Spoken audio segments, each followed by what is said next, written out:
bokk na si li ñu nar a waxtaanee muy ay notion yu bëri yoo xamante ne jot nañ ko dégg si fan yi ñu génn mu bokk si li nga xamante ne moo di délit contre nature, transmission volontaire du sida, parrainage d'une candidature boobee tamit di beneen ponk muy parrainage d'une candidature au poste de secrétaire général de l'Organisation des Nations Unies, ñëw également si révision de procès wala encore prescription pénale. Lan la si droit wax loolu nag la ñu nar a waxtaanee ak Ibrahima Anne. Ibrahima, gannaaw ba ma la nuyoowaale ma yóbbaale laaj bu njëkk bi di lan mooy délit d'homosexualité ndax existé na si code pénal sénégalais. waaw Safir, maa ngi lay fay di nuyu monsieur le maire di nuyu Xoxaan di nuyu aussi notre invité monsieur Mbengue. Délit d'homosexualité, en fait il n'y a pas de délit d'homosexualité, c'est pas l'homosexualité en tant que telle qui est une infraction. Ce qui est une infraction, c'est l'acte homosexuel. Maanaam les actes contre nature. Maanaam góor di sekk ak góor wala jigéen di sekk ak jigéen. Donc loolu la code pénal bi condamné. Donc te loolu l'article 319 alinéa 3 dafa explicite sur ce cas. Dafa ne est puni d'un emprisonnement d'1 an à 5 ans et une amende de 100 000 à 1 500 000 toute personne ayant commis un acte contre nature avec un individu de son sexe. Donc c'est pas l'homosexualité en tant que telle maanaam du question nekk nu ñu koy waxee homosexuel du loolu la ñuy réprimer li ñuy réprimer mooy di góor di sekk ak góor wala jigéen di sekk ak jigéen. Voilà, c'est ça qui est réprimé. Maintenant, qu'en est-il de la transmission volontaire du sida dont seraient coupables les personnes suivies maanaam bu fekkee dañoo ñëw si transmission jàngoro bi nga xamante ne tamit dañ koy toppee ñi nga xamante ne ñoom lañ jot a teg loxo. waaw dossier bi xam nga luñ ci liiragum bon yaakaar naa ne ñun ñëpp on est au même niveau d'information ci li ñuy lire ci presse bi donc mooy que non seulement il y a des actes homosexuels mais il y a aussi une transmission volontaire du VIH/SIDA. Donc mu am ñoo xam ne ñoom dañoo am objectif clair de transmettre le VIH/SIDA donc mais loolu dafa am benn loi bu spécifique boo xam ne moo ko prendre en charge depuis 2010 c'est l'article 36 de la loi 2010-03 du 9 avril 2010 relative au VIH/SIDA. Article boobu dafa ne est puni d'un emprisonnement de 5 à 10 ans maanaam juróomi at ba fukki at képp koo xam ne xamoon na statut xamoon na ne moom xam na ne am na doomu jàngoro ji te xam na aussi naka la ñuy wàllee lii di sida donc mu entreprendre des rapports sexuels des rapports sexuels sur ce point là ces rapports là ils peuvent être homosexuels ou hétérosexuels mais c'est-à-dire que nit ki xam na carrément ne moom il a un statut sérologique positif et puis moom mu am benn intention benn yéene transmettre le comment dirais-je le virus de VIH/SIDA à une personne déterminée qu'elle soit du même sexe ou du sexe opposé.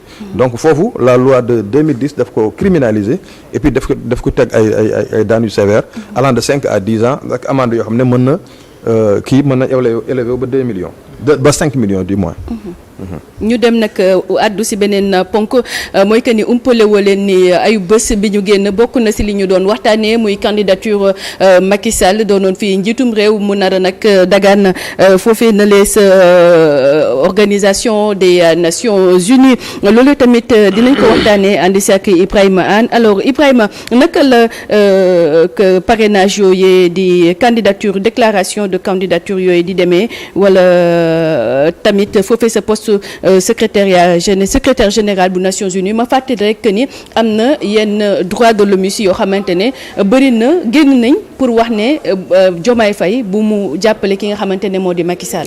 Waaw il faut ñu remettre les choses dans leur contexte. Je crois que ci visite président Diomaye bi mu demee en République du Congo maanaam Congo Sassou Nguesso. y a la RD Congo y a la Congo y a le Congo Brazzaville maanaam bu mu demee kii dalal ko Denis Sassou Nguesso. Donc il y avait un communiqué de la présidence des services de la présidence congolaise ñoo waxoon ne bon ils avaient parlé entre autres de la possibilité d'accompagner une candidature du président Macky Sall. Donc am nag ñoo xam ne ay activistes lañu des droits de l'homme wala activistes tout court qui ont saisi la balle au rebond mais loolu mënul am parce que compte tenu de li nga xam ne moom la ñuy accuser régime Macky Sall wala loo xam ne xewoon na ci bi nga xam ne moom nekk na président. Donc maintenant pour en revenir directement à la question mooy que est-ce que Macky Sall mën na nekk secrétaire général sans pour autant que mu am le parrainage de son état. Théoriquement amul benn lien parce que l'article 97 de la charte des Nations Unies moo ne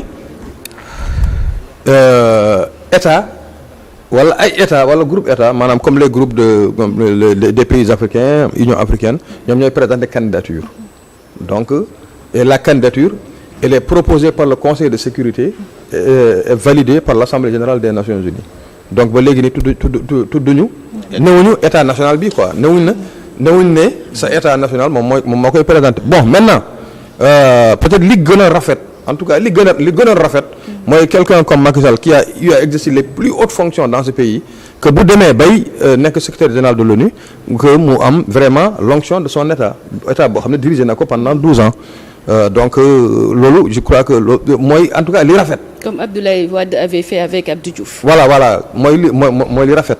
li rafet nag ak lu légal ça n'a rien à voir. Là-bas on est sur le plan strictement moral là on est sur le plan légal mais plan légal bi dafa ne la candidature elle est proposée par le Conseil de sécurité mooy fi nga xam ne juróomi pongal yi foofu lañ nekk. parce que ñoom ñoo sañ a nangu ñoom ñoo sañ a bañ. ñoom s'ils s'opposent à une candidature cette candidature là elle est d'office rejetée. S'ils acceptent une candidature cette candidature là peut être acceptée. parce que dañ ko proposer à l'Assemblée générale de l'ONU fi nga xam ne état yëpp ñoo fa tolloo baat.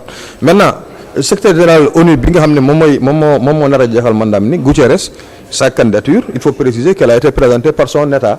mooy le Portugal moom portugais la donc gouvernement portugais moom moo présenté woon candidature am ba nga xam ne après mu ñu votel ko. d'accord ñu dem ci beneen ponk muy cadre affaire Prodac bi nga xamante ne moom la ñu condamné woon Ousmane Sonko ba tax nag mu amoon benn peine d'inéligibilité alors ces avocats qui demandent la révision du procès qu'entend-on par révision du procès.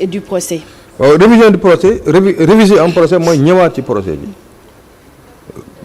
bon procès bi amoon na. ñu ubbiwaat ko. waaw ba on avait épuisé en tout cas le plaignant avait épuisé toutes les voies de recours demoon na ba Cour suprême donc léegi mu dem ba benn moment mu jàpp ne bon procès bi peut-être moom dafa jàpp ne am na lu ci jaarul yoon donc mu demande à ce que ñu ubbiwaat procès bi loolu mooy révision d'un procès. mais est-ce que droit du Sénégal nangu na lu nu mel.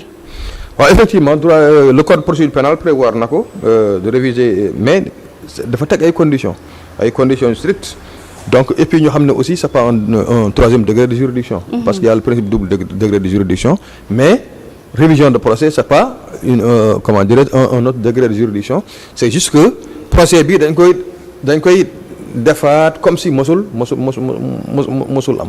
donc beneen procès lay doon voilà. kan moo war a mën a sàkku pour ñu ubbiwaat boobee procès. d'abord ki nga xam ne moom lañ condamné ensuite ses avocats wala ñoo xam ne ay kiyam lañu ayant droit mooy ñi koy doon. voilà ak le ministère de la justice dans certains cas précis ministre de la justice aussi mën na sàkku ñu ubbiwaat procès. yan motif juridique la ñu war a mën a teg bañ mën a ubbi lu ni mel. fait nouveau. maanaam mu am benn fait boo xam ne bi procès bi di am juge bi amaana xamu ko woon.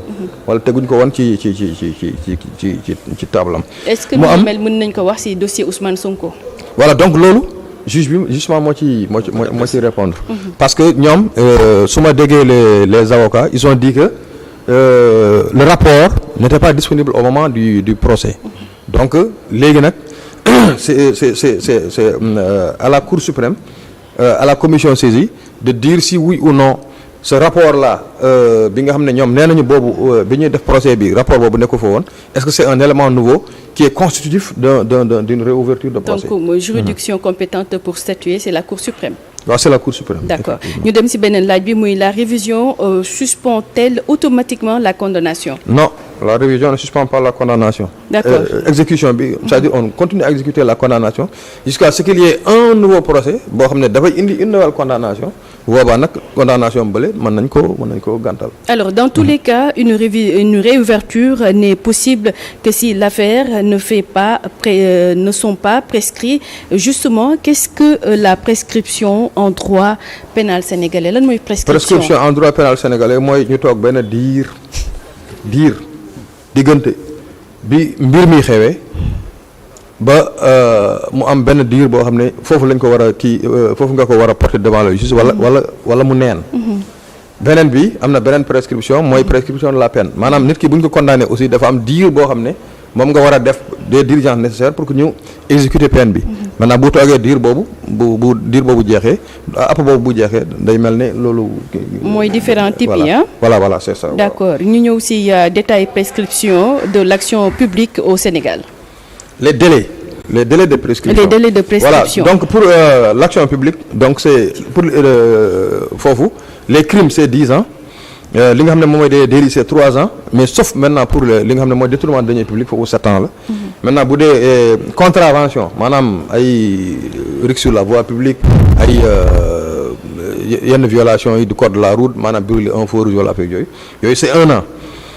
yooyu pour les délais maintenant bu fekkee ne c'est les délais de prescription de li nga xam ne nag moom mooy la peine criminelle yi c'est 20 ans peine correctionnelle yi c'est 5 ans li nga xam ne moom mooy les peines contraventionnelles c'est 2 ans. Je crois que nee nañu waxtu bi jeex na. donc peut-être à partir de quand court la prescription. La prescription de l'action publique elle court à partir du jour où l'infraction a été commise. maanaam bés bi ñu commettre infraction bi rek. le délai de prescription commence à courir bu dee peine bi nag le délai de prescription commence à courir à partir du jour où la décision est devenue définitive. d'accord mu doon lu am solo ñu lay sant bu baax di la gërëm Ibrahima Anne si njàngat bu am solo bi ñu leen di sant bu baax yéen tamit di leen di gërëm di leen di jox dig daje ëllëg si seen beneen numéro.